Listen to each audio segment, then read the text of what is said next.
Hey guys, welcome to the first episode of a series where I'm basically gonna have fun with the graphics calculator.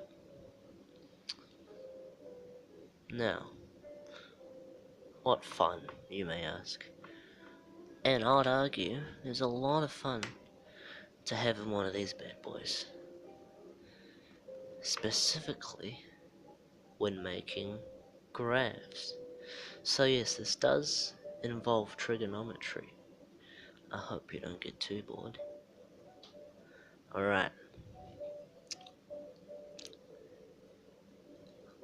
my first pattern that I've created by entering many strings of cos plus a value plus 2 plus 3 plus 4 plus 5 all the way to 19, and I do not go to 20 because this specific pattern needs to be symmetrical, and believe it or not, in order for it to be symmetrical it needs to end on an odd number, and 20 is the highest number it goes to. So looks like we're gonna be stuck at 19. But that's fine. It's when I'm gonna push F6 to draw the graph. I think you'll find it's quite cool. Here we go.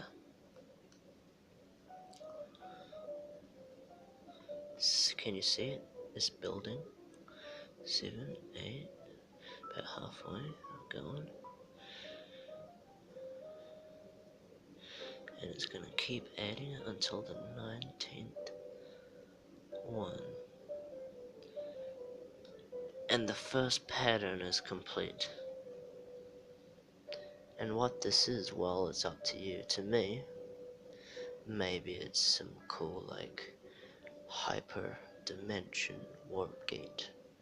Maybe it's a crack on the screen. Maybe it's a spider web. Well, maybe it's like a little pathway. In fact, let's continue with that idea. A pathway.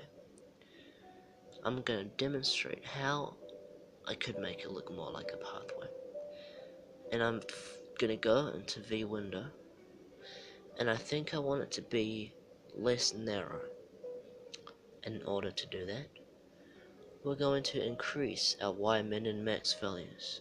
So let's try, I don't know, -5 for our minimum and 5 for our maximum.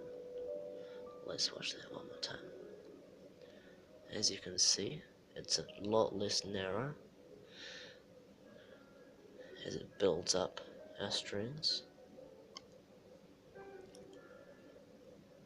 12, 13, 14, almost there. And we're finished. Now this looks very nice. If anything, this does look like a happy little pathway and some green bushes. Maybe this is a sky. Maybe it's all just one big hallway going into an endless abyss. Well, now that we've had fun with this, how about we try some other patterns? Well, we don't have all day, so I'm just gonna clear the memory. Otherwise, I'll be deleting things for a long time. Alright, I'm gonna go back into graph and it should be empty. Yes, wonderful. Let's mess around with a sine wave. Very satisfying things they are. Let's see one by itself. Oh, that's nice, but it's too small.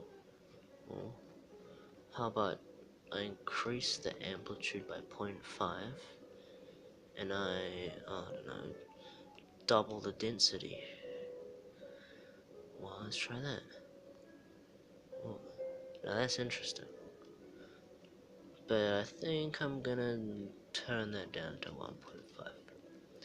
Let's add another sine wave. So 1.5 sine 1.5 alpha x. But this time we want this to be ahead of it. So we're actually gonna add, let's also put some parentheses there. And there are two sine waves. And you know what? I'm gonna add a third one.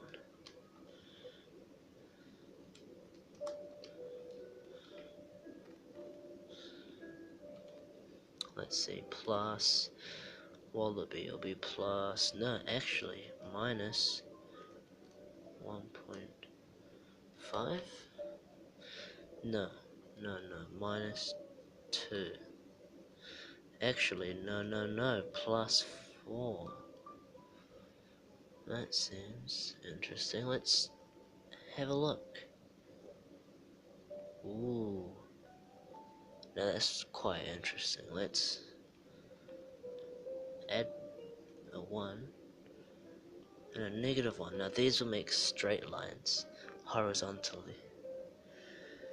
And these might, if they're placed correctly, kind of finish it. Let's try. Ooh. Close. And now I actually know exactly why it didn't quite cut it off. However, this does actually look pretty cool on its own. It looks like a wire winding and winding along the rod. But let's actually change these down. Let's get rid of that. Get rid of that. Get rid of that. Now, if I did it right.